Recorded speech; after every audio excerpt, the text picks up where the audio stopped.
Cade la roccaforte casalinga dei salentini, finora inespugnabile. Il Brindisi non perdeva in casa da 2 anni e mezzo.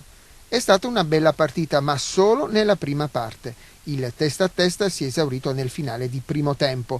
Poi è venuta fuori il maggior tasso tecnico e l'esperienza di una Juve stabile superiore. Le non buone condizioni di Da Silva, poi sostituito, hanno condizionato l'attacco brindisino, oggi in compagnia di Moscelli e Siclari.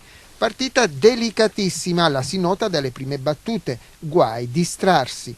E il nono, rimessa in gioco del portiere Pinzan, si inserisce Moscelli, il tiro in aria e Panico si rifugia nell'esperienza. La risposta vera dei campani arriva solo al 20°, cross di Gomez per il colpo di testa di Vicentin. Pinzan fa buona guardia, ma la gara cambia palcoscenico al 21°. Il lungo rilancio di Pinzan, Moscelli si inserisce ancora in aria e viene messo giù da Gritti, calcio di rigore e ammonizione per il difensore. Batte lo stesso attaccante pugliese ed è gol. La reazione dei napoletani viene neutralizzata, trapela in loro un velo di nervosismo. Ma la Juve Stabia è squadra di primissimo ordine e al 37° va vicinissima al pareggio. Il Brindisi si rifugia nei miracoli del portiere Pinzan, il cross, la conclusione a botta sicura di Amore e il numero 1 del Brindisi con un braccio sulla traversa. La rete è solo rinviata, il pareggio arriva al 39°. Sugli sviluppi di un calcio d'angolo di De Angeli, colpo di testa di Siclari, il difensore Fabbro trova tiro e gol.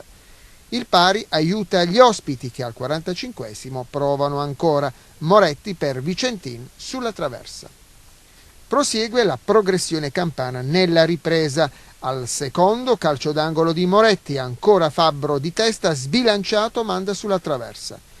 Il pubblico di casa chiede più concentrazione, rumoreggia, ma l'involuzione conosce un minuto. L'11°, le Vespe sorpassano. Calcio di punizione dello specialista Moretti e palla direttamente in rete.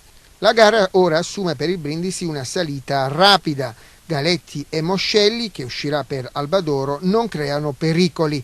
Gli adriatici mostrano la sola buona volontà, che non basta. L'ultima occasione al penultimo minuto, 50°, cross di Pizzolla, carcione di testa, spreca.